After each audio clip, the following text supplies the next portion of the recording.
Come on, little girl. Hi, baby.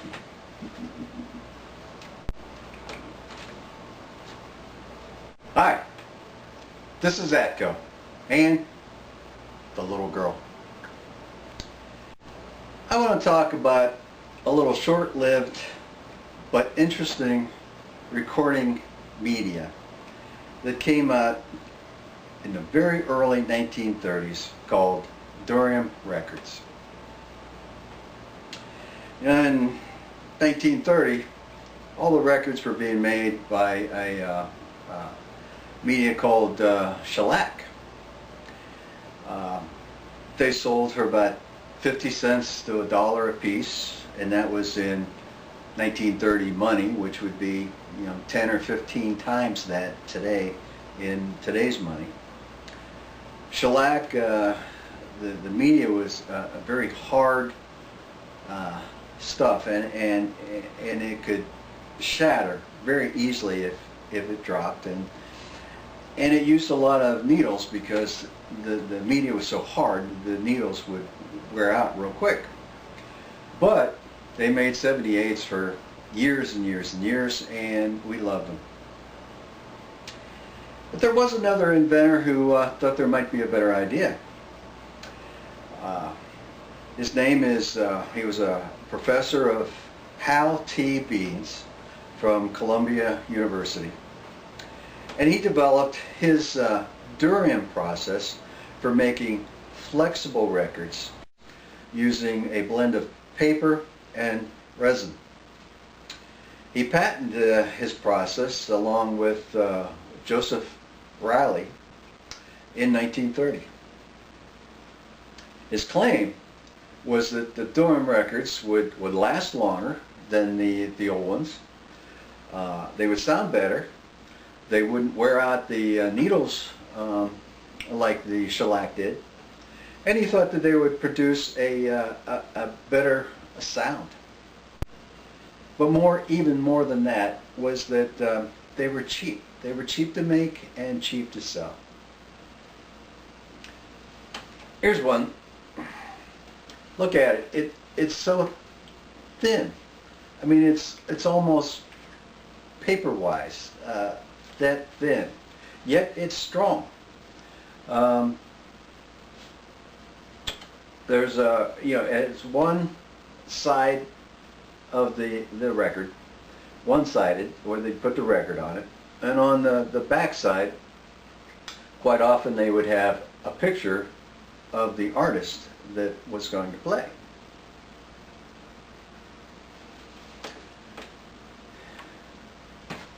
Now, in 1929, and in the U.S., the economy tanked, and we realized that we're starting to live in the Great Depression. It was hard for people to buy records, and at that time, the Durium records thought that selling their records at 15 cents as opposed to 50 or more, that it would become a very popular record because people could still get their records and have them a lot cheaper.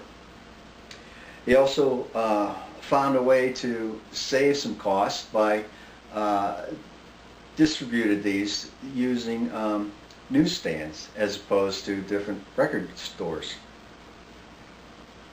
So the Durium record started their first record, and they called it the hit of the week. Of course, it would be one new song for the week.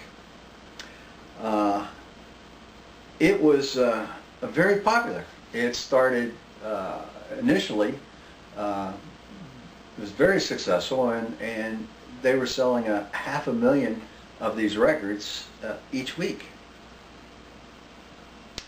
But as the Depression started to deeper, the sales slumped, and even inexpensive records, just people couldn't afford it. So in March of 1931, the company actually went out of business. went into receivership.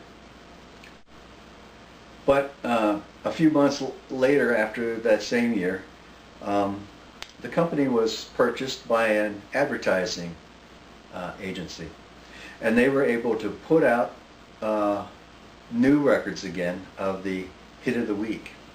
Now what they thought they would do, before we were paying 15 cents for a song, they actually went the price up to 20 cents, but what you got out of it was 2 songs. So you got 2 songs for 20 cents.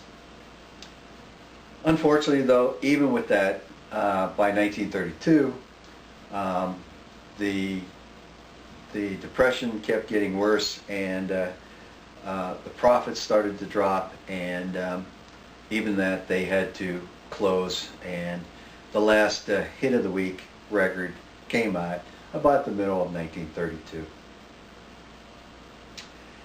But Durium Records, there was a Durium company that did their records in the UK, and that actually they hung out a little longer than the US did. But the US really was able to do this for maybe 2 years. But we need to remember those, because they were very popular for a couple years, and if it wasn't for the Depression, who knows how long they would have lasted, and whether it would have become a standard for media. So I've got now 18 of the Durium records in my collection, and I'm going to play one of these for you just to let you see what they sound like. So I'll do that in just a second, and I hope you enjoyed this. This is Atco and Little Girl signing off. Okay guys, I'm going to play one of my hit of the week. This one is one of the later ones that actually played 2 different records, still on the same side, one-sided record. There's nothing on the other side, but it will play 2 songs. And these are the ones that came out later in 1932. So this one, this song is called the Lullaby of the Leaves, and it came out in June 1932. So I hope you enjoy this.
Lullaby of the leaves.